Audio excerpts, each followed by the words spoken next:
بر خاطر یادی بهار آورده. با او نگاه نکرده که سین بابای شوالی به 80 سالگی رسیده است. او فلک میخواند. رعنا سلیمانова باشد از نسل جوان به این ژانر مردمی توجهی کلان دارد. رعنا شکرانه از آن مینماید که استقلالیت به ارزش‌های مردمی خاصتا به 6 مقام فلک ارزش‌گذاری نمود.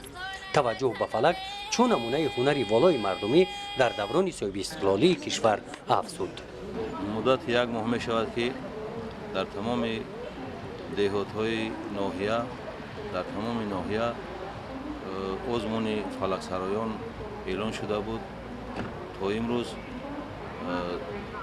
زیاده از 10 جماعت و مکتب‌های تحصیلات عمومی آزمون را گذراندیم و بهترین هایی که در آزمون برآمد کردند جای سزاوار را گرفتند. امروز در روز فلک دعوت کرده شدند.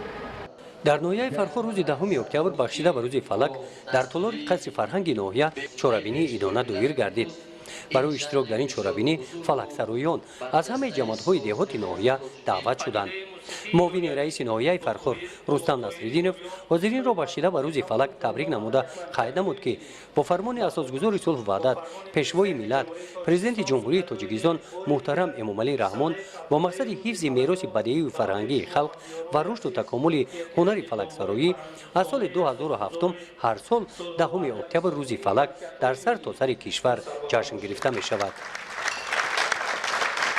دوام 9 سال است که با اقدام تشبث و دستگیری های همروزه اساسگذار صلح و وحدت ملی پیشوای ملت پرزیدنت جمهوری تاجیکستان محترم امامعلی رحمان در تاجیکستان صاحب استقلال ما ژانر فلک در سنه 10 اکتبر مخصوص به قید گرفته می شود و البته ژانر فلک این یک ژانر قدیمی است و مردم ما گذشتگان ما به این ژانر توجه خاصه داشتند و تا امروز ارزی وجود دارد و بخشیده به این سنه در ناحیه فرخار با البته کاربری کارمندان قصر فرهنگ ناحیه یک چهاربینی ادانه برگزار می شود و در این چهاربینی البته بهترین فلکسرایان ناحیه دعوت شدند و برای جمع آمدگان برای مخلصان البته سرودهای خود را پیشکش می نمایند و در برابر این در قصر فرهنگ ناحیه فرخار زیاده از 20 نفر فلکسرایان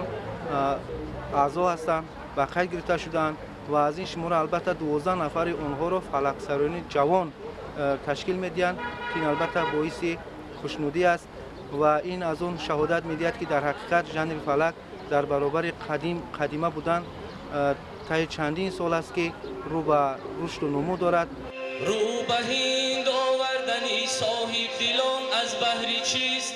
در قسمت فرهنگی چهاربینی فلکسرایان با هنر والای فلکسرایی خود خاطر حاضرین را شاد نمودند. گزارش خواجه نظریف خدای نظر ظهورов از ناحیه فرخار برای برنامه اطلاعاتی نوید.